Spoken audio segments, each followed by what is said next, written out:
you so much. I'm overwhelmed. Wow. It's really wonderful to be here, to be with the amazing Tina and her tribe, all of you. I feel like I am you are my tribe too.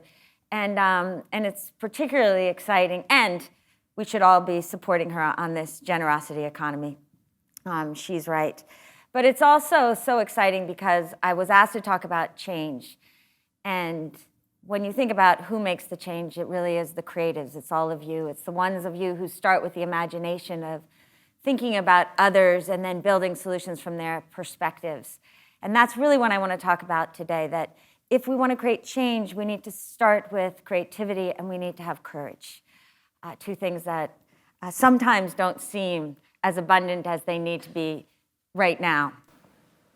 When I think about where we are in the world today, these very specific skills that you bring to the table of imagination, of creativity, have never been more needed, not only here in our own country, but all around the world. You understand probably more than any that our interconnectedness allows us to see each other in ways we never have been able to do so before. And with that comes an understanding of the stark realities that we face as a world. The inequalities, the terrorism, the climate change that are our biggest challenges. The fact that 1 in 3 of us still have no toilet. The fact that 1 in 5 of us have never had a glass of clean water. We have terrible health care is not right. It's not sustainable. It's immoral. And it's not good for anyone. But these problems are so big and so daunting, so many of us say, well, what can I really do about it? And what I want to talk about today is how creativity and courage leads to change. But if there are only 2 things to take away from this talk, is that, as you all know, change is hard and change is possible. It starts with the moral imagination, and I specifically use moral in front of imagination because so many of us have imagination in spades. The moral imagination really starts with the ability to put yourself in another person's shoes and build solutions from their perspectives. As designers, this is what you all do naturally. The real moral imagination that I think we need as a world today, however, is having the humility to see the world as it is, but the audacity to dream what it could be. Think about kings standing on the steps, helping us imagine a better version of ourselves so that we could even take the steps to build it. And beyond that, because change is hard, because there's a status quo that we need to fight, and the status quo has a vested interest often in not changing, we also need courage. But we need more than courage in terms of bettering ourselves. We need a moral courage, which means standing up on behalf of other communities, other tribes, vulnerable, poor communities, which often comes at a risk, loss to ourselves. It's moral courage and moral imagination. These are things I've been thinking about my entire life, certainly in my career. Now, it may not sound that way when I say that I started my career on Wall Street, which is not a place you think about when you think of moral imagination and moral courage. But what I saw on Wall Street, particularly in Latin America, in the face of that stark inequality, was the dynamism of the markets, how markets could be a listening device, how markets could allow the poor to get access if goods and services were delivered in a way that they can afford. The problem is markets too often overlook the poor altogether, or they exploit the poor as well. And so I left to see if there might be another way. I moved to Rwanda in 1986 to help start that country's first microfinance bank. And I saw that a small group of people could actually make real change. I saw the power of a humanitarian ethos, and I also saw how devastatingly oppressive top-down approaches to charity and aid could be, and that too often that created dependence. And over 30 years of working on trying to address the issues of poverty, what I've learned most of all is that the opposite of poverty is not income. It's not even jobs. The opposite of poverty is dignity. The most fundamental yearning I believe that we have as human beings is to be seen, to know that we're counted. It's to be free, to have choice. And that's really what dignity is, and that's what we too often don't afford other people in our worlds. So in 2001, we decided that if we had these tools, and if we could look at capital not as an end in and of itself, profit, but as just a means, might we do a better job at actually solving some of the problems of poverty?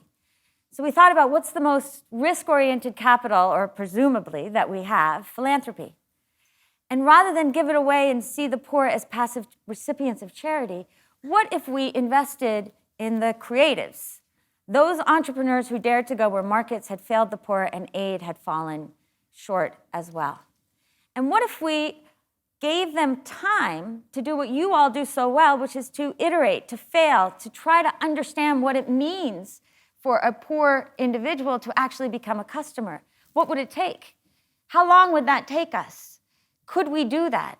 And so we developed this idea of patient capital at the heart of the Acumen model, that we would invest for 10 years, 12 years if needed, that we would accompany our investment with a lot of technical assistance. We would introduce these companies to markets, that we would measure not only the financial returns to the fund, which would be reinvested in innovations to solve more public problems, and that we would measure not only those returns, but also social impact.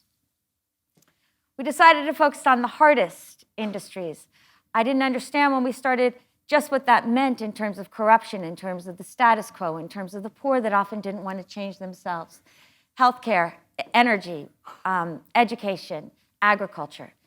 And we focused on South Asia, East and West Africa, Latin America, and right now, the United States. The good news is that we've seen that patient capital works. We've invested almost $100 million in 90 companies across that region. We've seen those companies disrupt entire systems.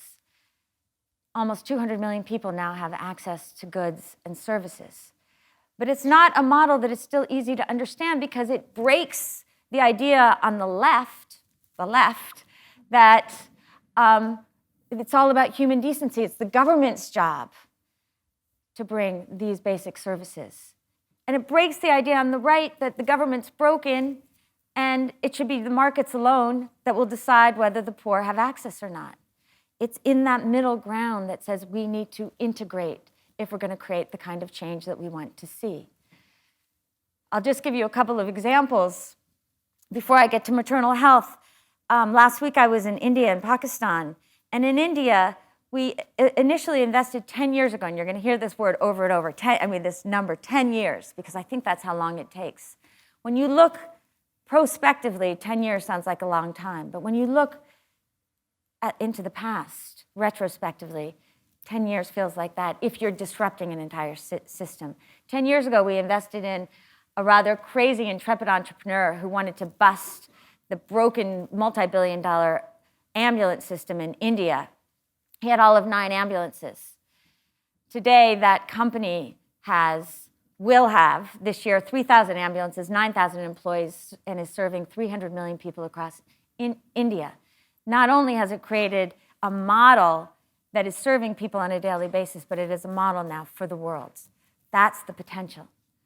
I also want to talk about maternal health care, partially because all of us are related to maternal health care. We've all been born, but if you're in this room, most likely you were born in a hospital. Or if you were born at home, there was great attendance around you. There was access to some of the best healthcare technologies. For women in the developing world, of course, that doesn't exist. You're born in a village, a lot of dirt around you. There's very little doctors. Or you get to go to a public hospital. And the public hospitals are woefully understaffed, without the technology, and most important, without the ethos of service that see the poor as full human beings that should be served. 10 years ago in India, we wanted to take this issue on. And so we actually co-created a company with a government entity, the largest condom manufacturer in India, to build a maternal health care hospital that would give poor women choice, opportunity, and not have to go to the public hospitals. It's been a long road. But I took a group of people to go see it. It's now grown from 1 hospital to 14. And I thought, well, the best way to do that would be to go to a public hospital first. Now, I want to give the government a huge amount of credit because they've really made an impact on the issue of maternal health care over the last 10 years. But most of the money is spent on infrastructure, not the human systems inside the hospitals. And sure enough, this played itself out. When we first went to the public hospital in Hyderabad, everything had been upgraded. It was shiny, it was big. We were brought into this reception area that was really lovely. A woman doctor introduced herself to us, talked about the large volumes that they were dealing with, and how this was a free service for the poor. And I started to ask myself that maybe our work was done. Maybe the models had actually had influence. And I said to my health portfolio manager, do you think that we need to keep working with LifeSpring? And she said, why don't we wait until we finish the tour? And so the 14 of us, 8 men and 6 women, walked down this hall toward the maternity ward with the doctor, our host. And at one point, we started to notice some cracks in the infrastructure, garbage and dirty walls. But at one point she said, the men have to stay behind because now we're going into the maternity ward. Only the women are invited. So we were brought into the general delivery room. And the first thing I noticed was the blood and the dirt on the walls and the floor. And it was a room of 2 rows of metal tables, no cloths. The women were naked from the waist down, legs spread, no stirrups, one after another. We weren't asked to remove our shoes or wash our hands. And we walked in, and the woman said, do you want to talk to the women? And I said, ma'am, it's completely inappropriate for us to be in this room. This is one of the most important moments of their lives. And so we ushered ourselves out only after having noticed that there wasn't a single doctor in the room and that the interns who were in there were kind of having a coffee clutch in the corner.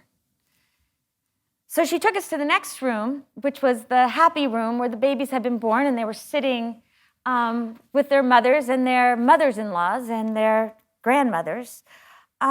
This time they were on cots with cloth, and the women were, for the most part, in the fetal position, and the babies were being held by their caretakers, mostly their mother-in-laws, on the floor, or they were sleeping on the floor on a little blanket beside the mother-in-law. And I noticed 2 older women, each with a tiny, tiny baby, and I went to look at the baby, and the granny held out the baby for me to hold.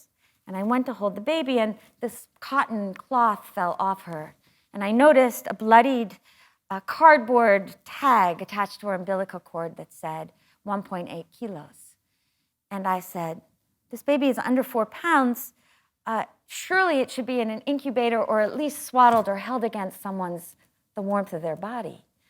And a woman who could translate, again, no doctors anywhere to be seen, said, well, she's not so premature, she's a twin, and handed me the twin who was the same birth weight. And despite my partners saying, we know that we've just been told that there's an incubator upstairs, there's an ICU, why don't you move these babies? There was no sense of urgency at all. Dignity is more important than wealth. I went to 2 other rooms after that got worse and worse. And my husband said that the most compelling and stark moment of the entire week for him was to see 8 women walk down a hall one way and come back 20 minutes later, their faces stricken and tears falling. It shouldn't have to be that way. And so it was extraordinary to go from that to LifeSpring hospitals.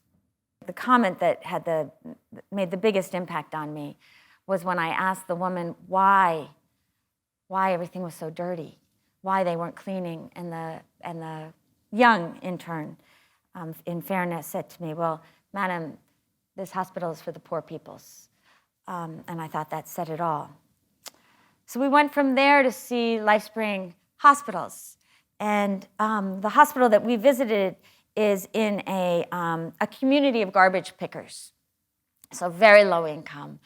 And we went first to the community and we talked to the women about why LifeSpring. And for many of them, they were taking year-long loans so that they could go there for the dignity of being in LifeSpring. And you can see even the welcoming to say, you're important, come into this hospital. From a design perspective, the second thing they do is to understand that at the public hospitals, the costs are all invisible. it's technically free, but you have to pay for every service along the way, including some bribes, usually more for boys than for girls.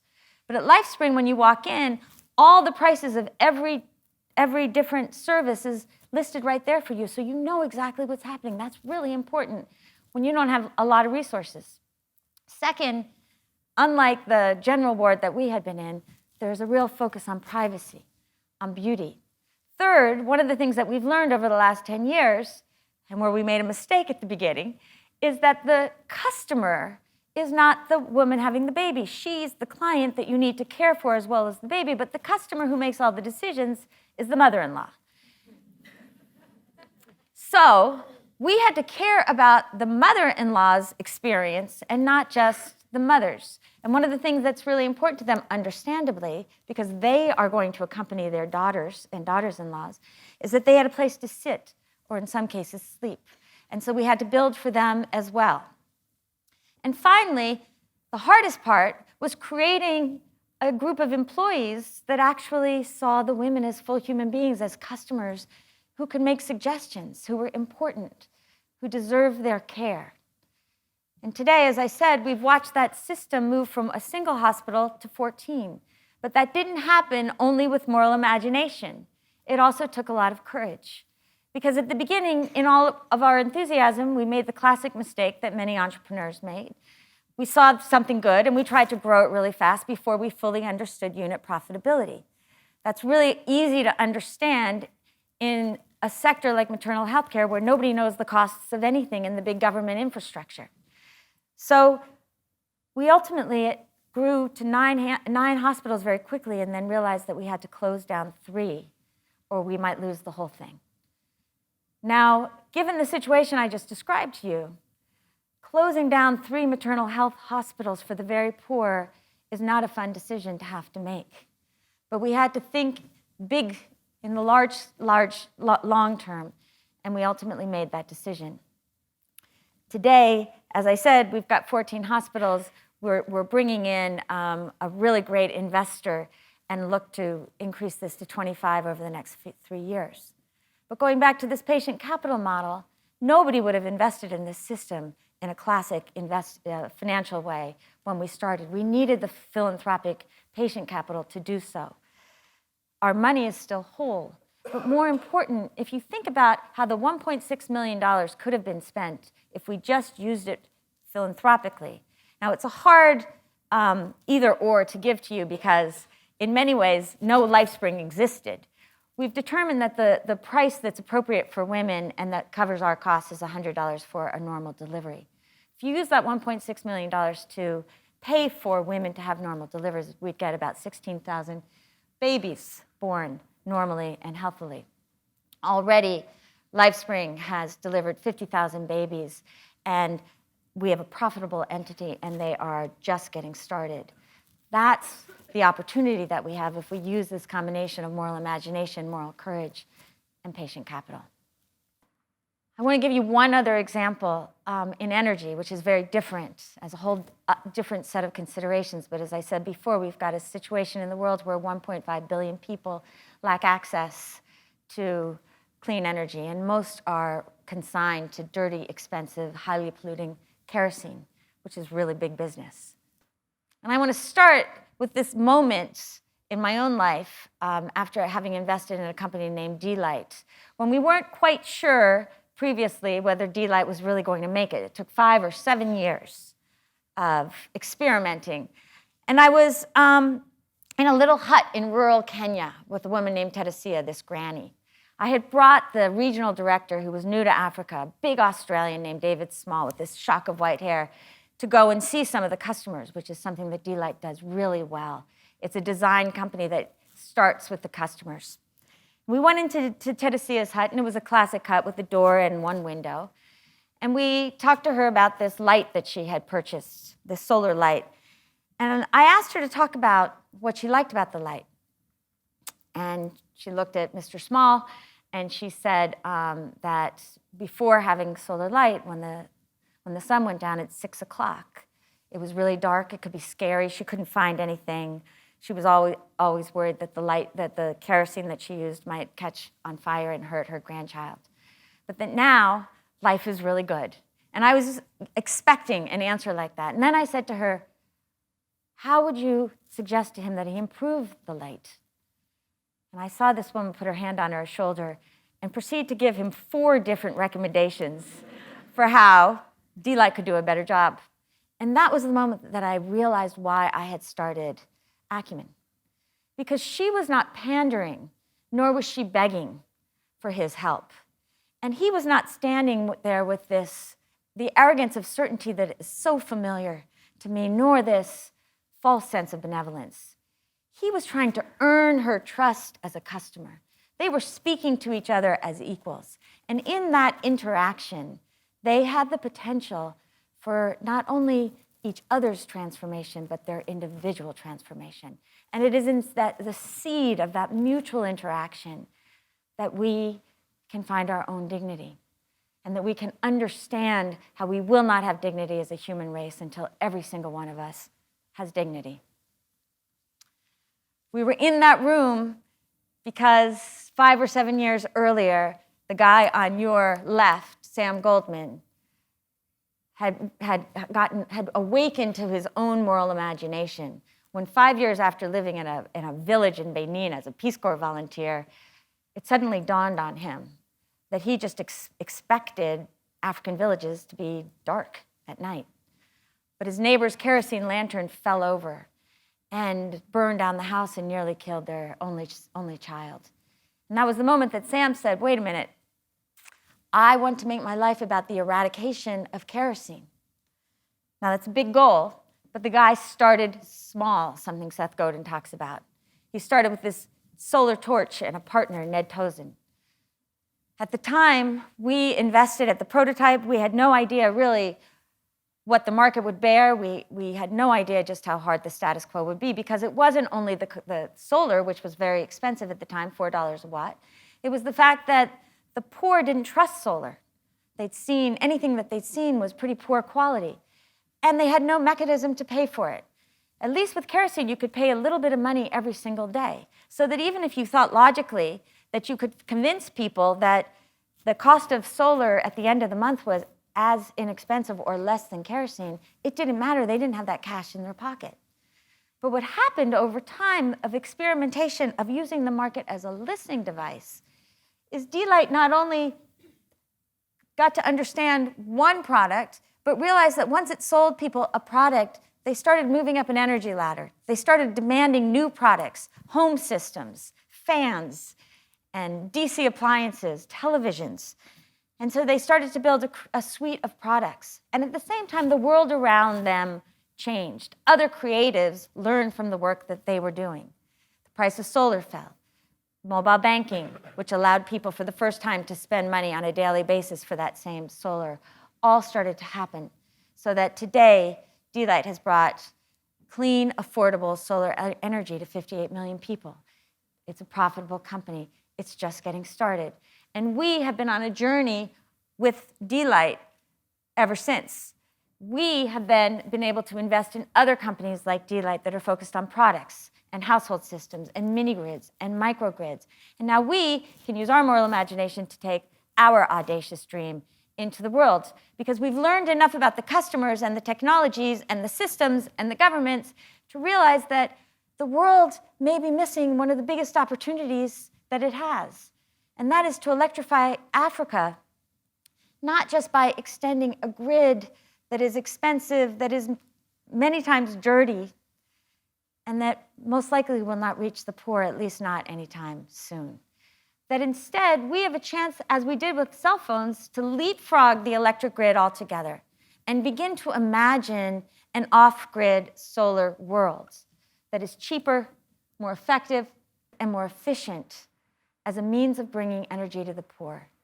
And in doing so, not only can we create systems where the poor can make their own decisions, have their own freedom, but we can help avert long-term climate crisis. And that's where we need to start working, and where we're building a $100 million initiative to begin to work with governments and the private sector to make that happen. It wouldn't have been possible without all the creatives that dared to imagine, that dared to take that first step, that had the moral imagination to dream the way the world could be, and not be daunted by how big the problem was, but to start where they could. That we could find those entrepreneurs who understood that they had to embrace and understand with a deep sense of urgency, not just other wealthy individuals like them and their needs, but the most vulnerable group, the poorest group. What were their needs? What were their desires? And could they build products from their perspectives? That we needed to find those entrepreneurs, most important, who had the moral courage not only to fight, but the resilience to stick it out, to succeed, to fail, to try again, and who recognized that no single one of us can solve a problem like energy by ourselves. But each of us can move to build a piece of the puzzle, and that we can find innovation now at this time when we are so interconnected anywhere in the world and begin to transfer it to the rest of the world where it's most needed. That's the promise, and that's the opportunity of this moment in history where you, as the real creatives, are so needed. So the challenge that I have for myself and for all of us is not only to think in terms of human dignity, in terms of all of our actions, but to think about how we can use the tools, the skills that we have collectively to go beyond our status, our position, our title, our company, our geography, our class, and begin to solve the biggest problems of the world. For it's only when we do that there that we all are able to be our best selves. And so the question that I leave each of you with is for you as individuals, what is your audacious dream? Thank you.